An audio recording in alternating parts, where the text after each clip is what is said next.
amigos. Estamos aquí en el programa Al Quinto Día. Mi nombre es Cintia Velarde y hoy día tenemos un programa muy especial. Nos acompaña el doctor Walter Albán. Él es director ejecutivo de Proética, ha sido también ministro del Interior.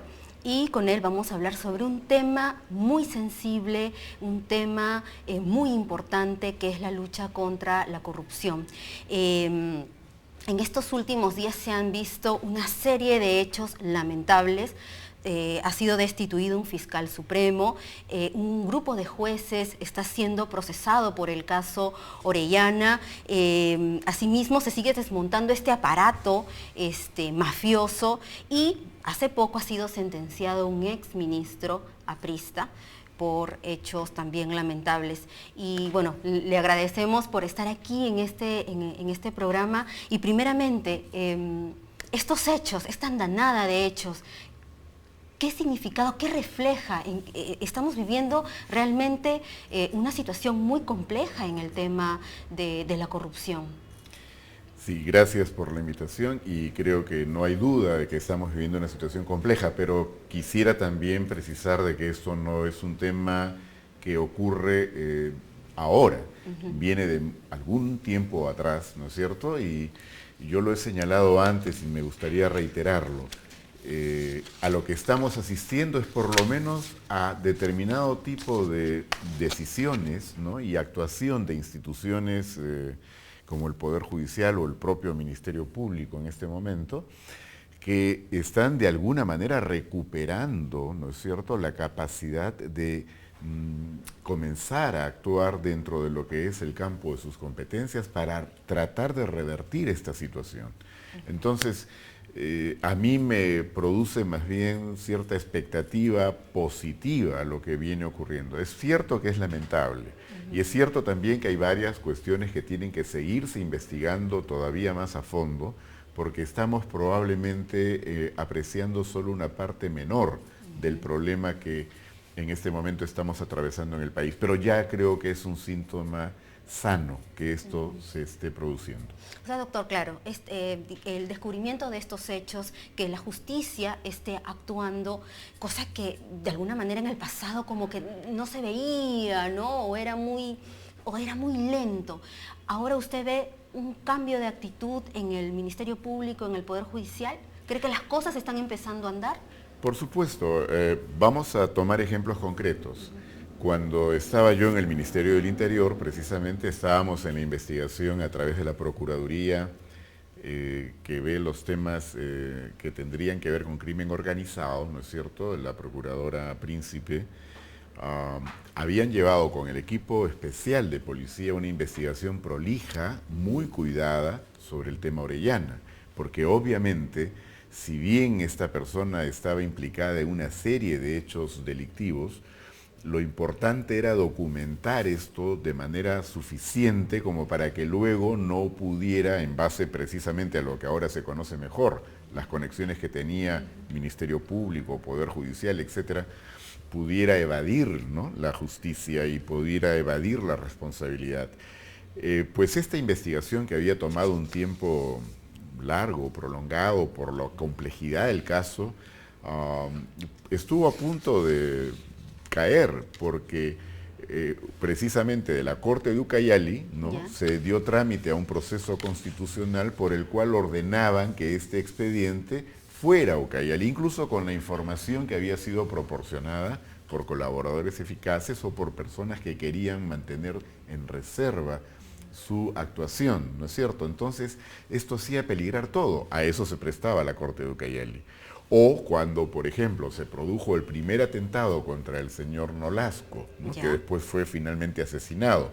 El primer atentado se produjo antes de que yo estuviera en el ministerio, pero a propósito de lo que ocurrió con él ya en el asesinato, pudimos establecer cómo el Ministerio Público había dejado de actuar para perseguir la responsabilidad que, conforme al atestado policial, se había establecido respecto a un conjunto de personas que intentaron matarlo en aquella oportunidad y que mataron, sí, al hijastro, me parece. Entonces, todo esto decía que las cosas andaban mal desde las propias instituciones que tendrían que haber actuado para perseguir el delito y para no permitir que estas cosas pudieran prosperar. Creo que lo que ha ocurrido semanas atrás con el caso del ex fiscal de la Nación, en el Consejo de la Magistratura, la investigación que se sigue ahora con otro ex fiscal de la Nación, con el doctor Peláez Bardales, lo que viene ocurriendo a pesar de la situación que se ha producido en el Poder Judicial, en la sala que dio libertad al ex vocal supremo Robinson González y a los abogados que están alrededor de este señor Orellana, ¿no es cierto? Es decir, esa liberación ha dado pie a una controversia, etcétera, sobre si esto era una medida que debió o no haberse adoptado. Yo creo que eso también tiene que evaluarse a fondo, pero lo que no debemos dejar de cuidar es que hay una investigación en curso y creo que la ciudadanía tiene que estar muy vigilante de cuál es la evolución de este proceso, porque ahí se juegan cosas muy importantes, ¿no?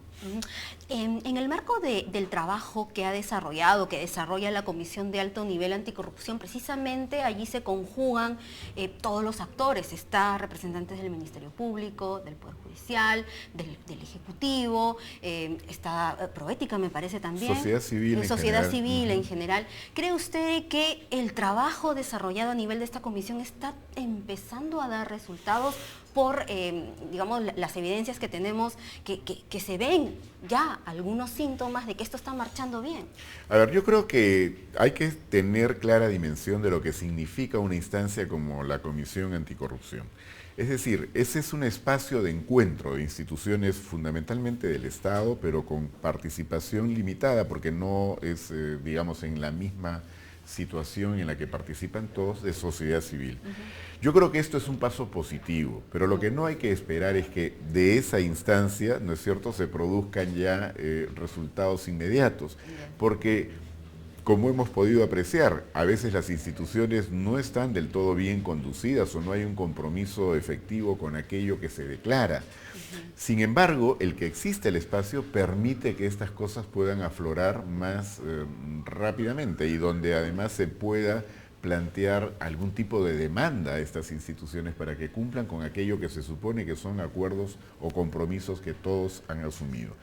Me da la impresión de que esta comisión no ha tenido, digamos, el dinamismo que hubiera sido deseable por diferentes razones, pero hoy se acaba de convocar precisamente a una sesión por el nuevo primer ministro, el doctor Cateriano, y yo creo que hay que tratar de recuperar el paso porque aun cuando tiene las limitaciones que acabo de señalar, es un espacio indispensable. Es bueno en una democracia que exista un espacio así, que exista la posibilidad de diálogo y de que se puedan plantear las cosas con toda honestidad, porque hay temas en este momento que no están caminando bien en materia anticorrupción y es bueno que esto se converse.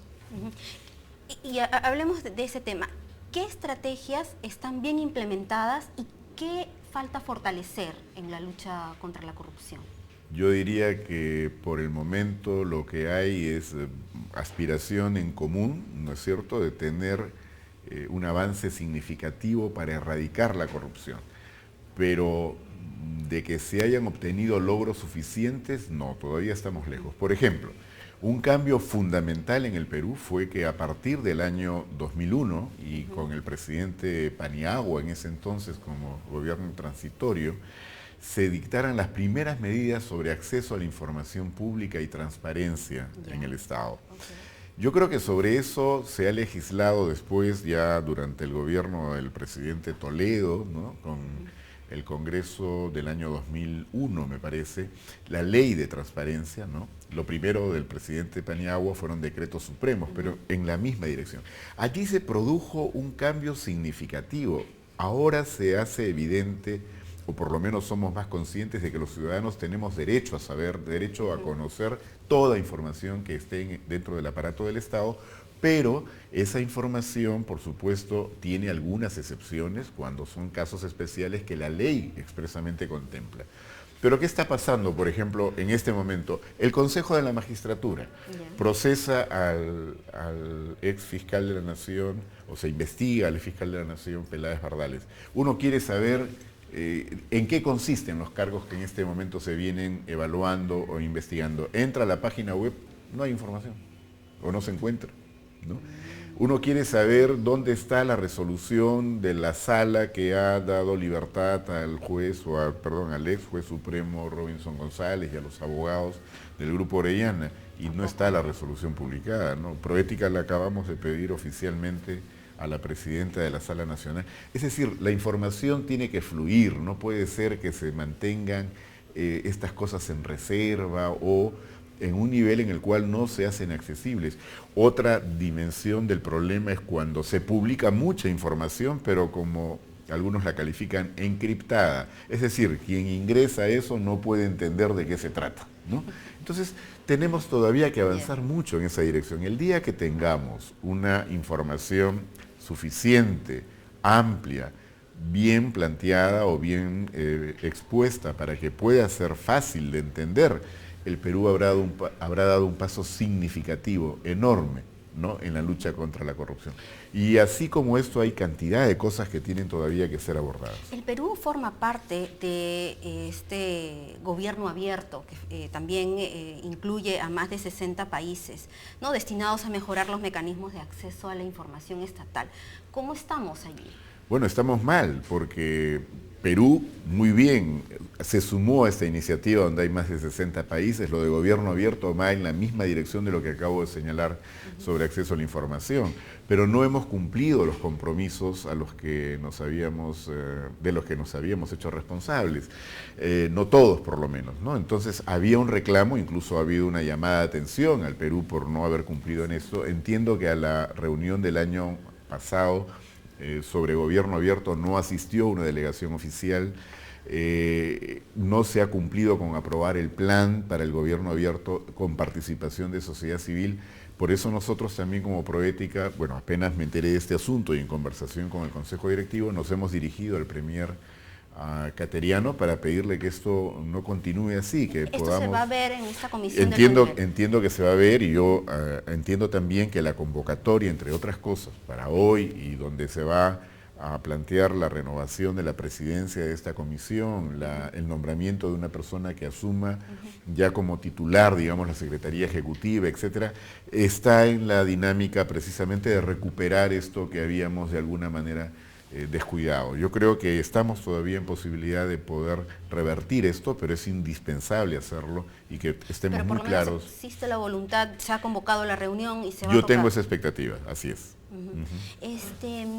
Hay otro hecho que también dentro de las medidas adoptadas por el gobierno, el tema de las procuradurías. El tema de las procuradurías anticorrupción. ¿Cómo evalúa usted el trabajo que desempeñan actualmente estos?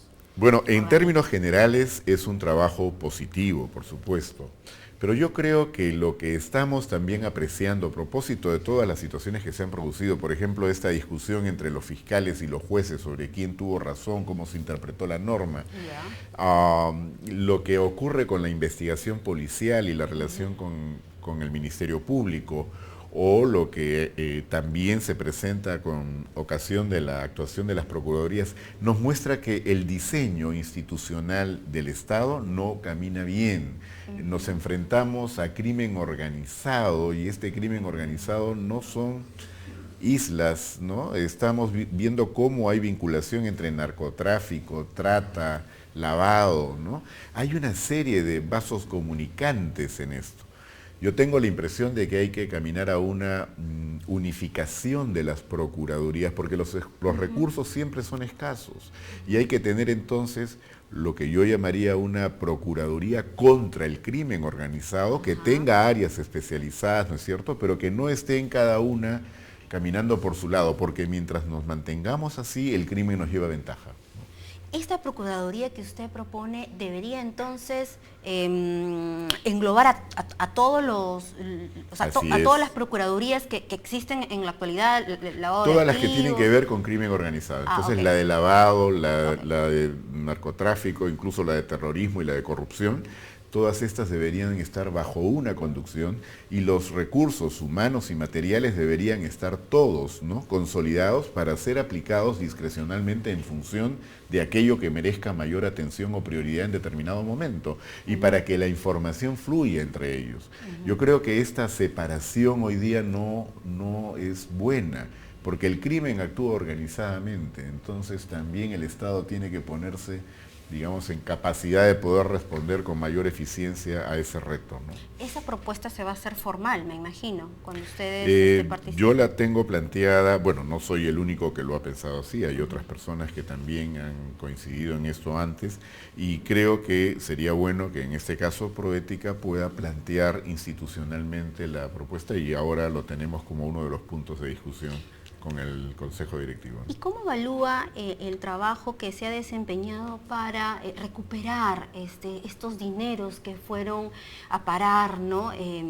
Bueno, que son producto de la corrupción? Hablamos de la corrupción de Vladimiro Montesinos, se ha recuperado una cantidad muy importante, el trabajo que también se sigue para que se pueda cobrar las reparaciones civiles.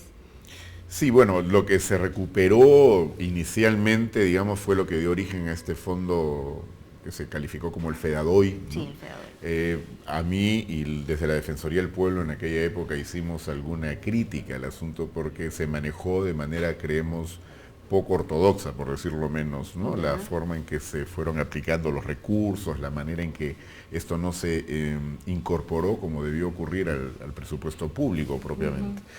Pero ahora estamos hablando de otra etapa, estamos hablando de las reparaciones civiles. Creo que esto se había descuidado mucho y me parece que fue una buena labor la que en esto también realizó el ex procurador Arbizú, cuando estaba a cargo de la Procuraduría Anticorrupción, de poner mucho cuidado y atención al exigir que estas reparaciones fueran posibles. Creo que se ha continuado en esa dirección y eso es correcto, pero creo que también hay que evaluar hasta qué punto esto es suficiente o es necesario revisar el diseño en el normativo con el cual actúan las procuradurías en este caso, porque ya sabemos que hay varias maneras, ¿no es cierto?, de esconder bienes, de tratar de mantener a buen recaudo estos patrimonios poniéndolos a nombres de terceras personas o quienes prestan su nombre, pero en realidad la propiedad es de quienes tendrían que responder por esos delitos y por las reparaciones que adeudan el Estado, ¿no? Doctor Albán, ¿para usted existe una estrategia implementada en la lucha contra la corrupción? Yo tengo la impresión de que durante largo tiempo no había ninguna. Creo que en la época en que asumió la presidencia del Consejo de Ministros el doctor Juan Jiménez, se comenzó a trabajar en una estrategia que ya tenía, digamos, el cuidado de ver dónde estaban los problemas o la dimensión que venían tomando.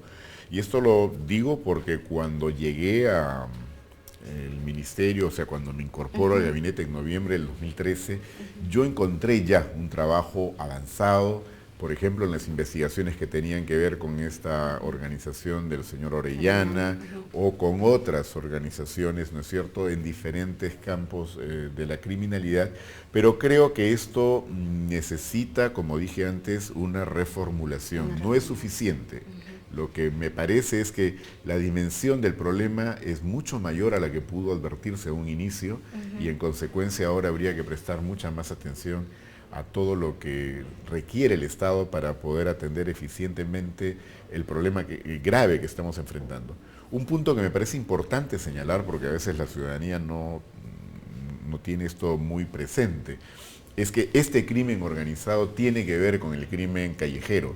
Es decir, la preocupación que tiene el común de la gente por esta sensación de inseguridad, ¿no es cierto?, que es real, por supuesto, porque vemos que hay crímenes, que hay asesinatos, hay sicariato, hay extorsiones, pero eso no está desvinculado del crimen organizado. O sea, esto viene en paquete y por eso es que tenemos que tener mucho cuidado de tener los recursos y organizada la institucionalidad del Estado para poder actuar con mayor eficiencia y ahora con más cuidado aún cuando sabemos que este crimen organizado ha penetrado instituciones del Estado y que hay gente que de pronto está actuando en favor de ellos cuando deberían estar haciendo todo lo contrario.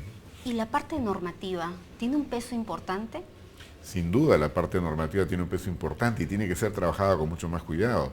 Lo que acabamos de ver en esta discusión entre fiscales y jueces por la libertad del ex juez supremo González, lo que nos muestra es una norma que ha sido modificada en diferentes oportunidades, pero de tal manera que ya interpretarla resulta un asunto bastante complejo y por Bien. eso gente conocedora y especializada tiene opiniones totalmente diferentes. ¿Ve voluntad del Congreso en abordar estos temas? Porque el tema de la imprescriptibilidad de los delitos de corrupción es un tema que se viene hablando años y no pasa nada. Bueno, yo creo que hay cuestiones muy importantes pendientes. Ese es un tema sobre el cual me gustaría discutir en otro momento porque hay mucho que decir ahí también, ¿no es cierto? Yo no lo pondría en el primer lugar de lo pendiente, pero lo que sí me parece importante es que el Congreso, en lugar de distraer el tiempo en cosas que realmente pueden atraer mucha bulla en determinado momento, pero no tienen la importancia o la trascendencia del caso,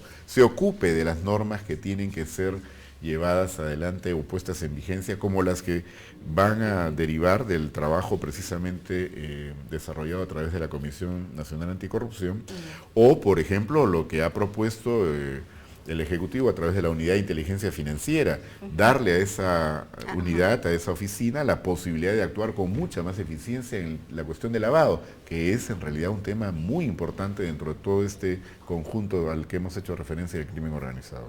Bueno, yo le agradezco, doctor Albán, por habernos acompañado. Nosotros llegamos hasta aquí, amigos. Nos volvemos a encontrar el próximo viernes.